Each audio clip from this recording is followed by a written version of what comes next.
Tuhan Bapa yang menurutnya kemana-mana, berkahilah makan kami, berkahi segala yang diberikan kepada kami.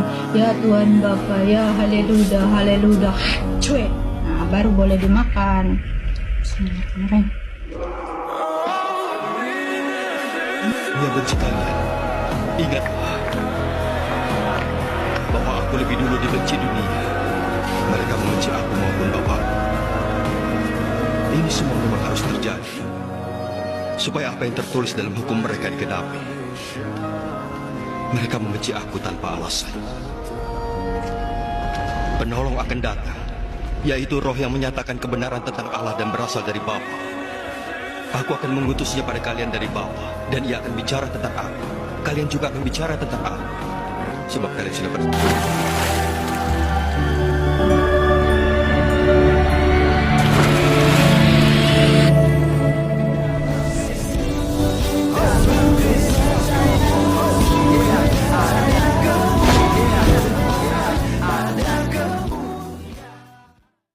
Shalom Aleichem Bisem Yeshua HaMashiach. Teman-teman sekalian, berjumpa kembali dengan saya di channel TV Laskar Kristus ini. Pada kesempatan kali ini, seperti yang kalian lihat di cuplikan, bagaimana seorang muslim menggunakan jilbab dan katanya mau makan dan dia melaksanakan doa makan itu. Dan kalian sudah melihat bagaimana kemudian dia putar balik semua kalimat-kalimat doa dalam Kristenan di dalam nama Bapa, Putra, Roh Kudus itu dijadikan sebagai bahan olokan, bahkan mengatakan nonotnya di mana-mana kawan-kawan sekalian. Lagi-lagi kawan-kawan, ini adalah penistaan agama. Lagi-lagi ini adalah penistaan tentang Tuhan Yesus Kristus kawan-kawan.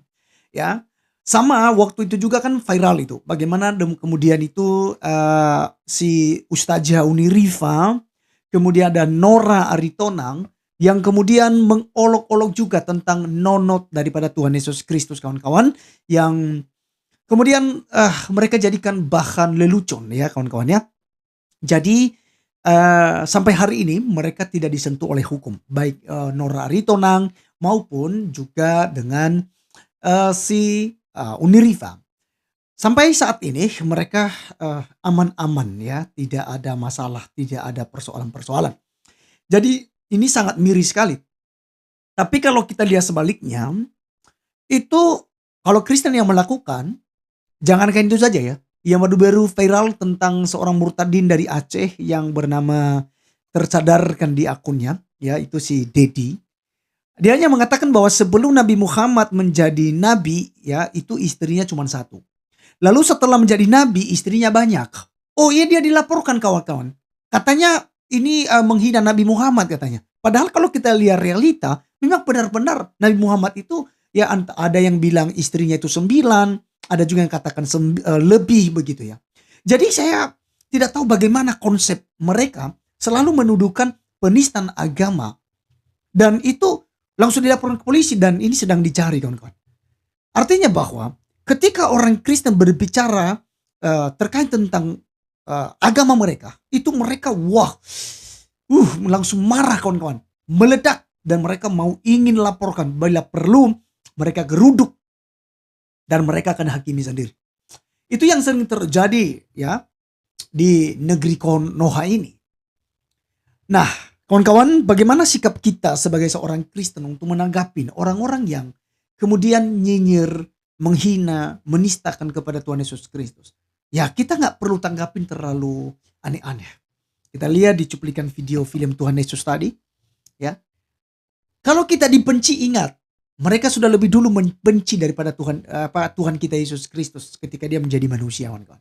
Jadi ya artinya bahwa kekristenan dari dulu abad pertama hingga sampai ke abad ke-21 ini, bahkan sampai pada akhir zaman, itu akan menjadi bahan olokan. Yang kita lakukan adalah berdoa, bertahan dalam iman kita, mengcounter setiap tuduhan-tuduhan. Dan sebentar saya akan bahas tentang kemanusiaan Yesus. Nah kawan-kawan sekalian, ini yang kita melakukan. Kalau Anda mau laporkan ke polisi, itu nggak ada guna, itu nggak ada tanggapan. Itu selesai di atas materai itu. Ya, kalau tidak mereka akan demo besar-besaran. Seperti si RT Wawan Kurniawan pada waktu itu ya di kalau nggak salah itu di Sumatera, di mana ya? Di Lampung ya waktu itu ya.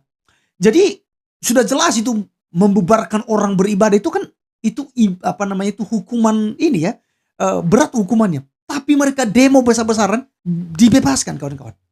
Ini yang mereka lakukan. Nah, jadi yang kita lakukan sebagai orang-orang Kristen, mari kita mengampuni, mari kita mendoakan, dan mari kita mengcounter. Ya, kita hanya sebatas itu kawan-kawan. Nah, kali ini saya akan mengcounter. Bagaimana ketika Yesus Kristus disebut sebagai punya nonot, dia lapar, dia haus, dia makan, dia istirahat, capek. Apakah semua itu benar atau tidak? Jelas benar.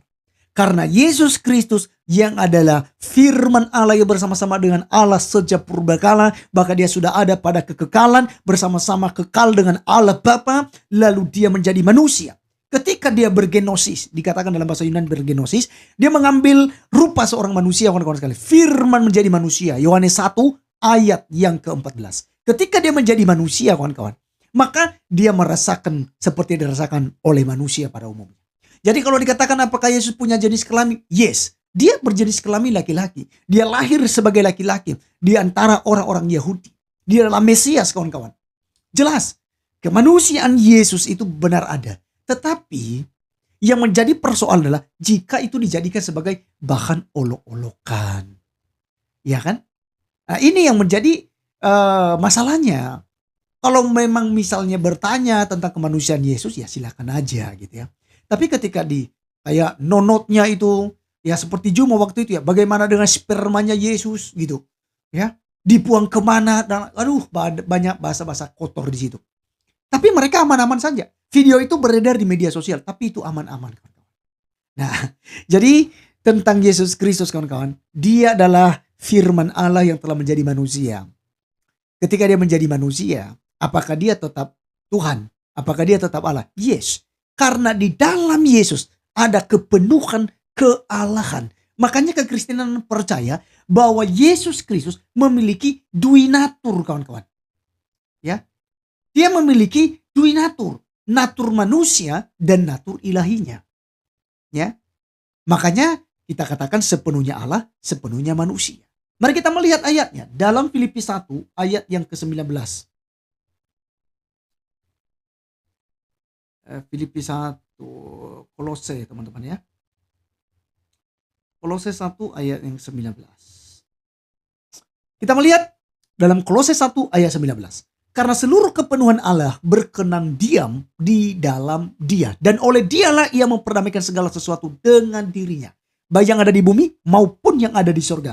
Sesudah ia mengadakan perdamaian oleh darah salib Kristus. Jadi jelas teman-teman sekalian bahwa Yesus Kristus adalah sepenuhnya Allah dan sepenuhnya manusia. Dia sepenuhnya Allah karena dia setara dengan Sang Bapa. Dia adalah firman Allah yang bersama-sama dengan Bapa sejak purbakala. Dan dia sepenuhnya manusia karena dia totality kehidupannya. Itu dia mengalami seperti manusia pada umumnya. Dia dilahirkan, dia dinenein, ya. Dia makan, dia minum, dia haus dan segala macam. Itulah kemanusiaannya sejati. Makanya sepenuhnya manusia, bukan manusia jadi-jadian. Nah, jadi ini fakta dalam iman kekristenan.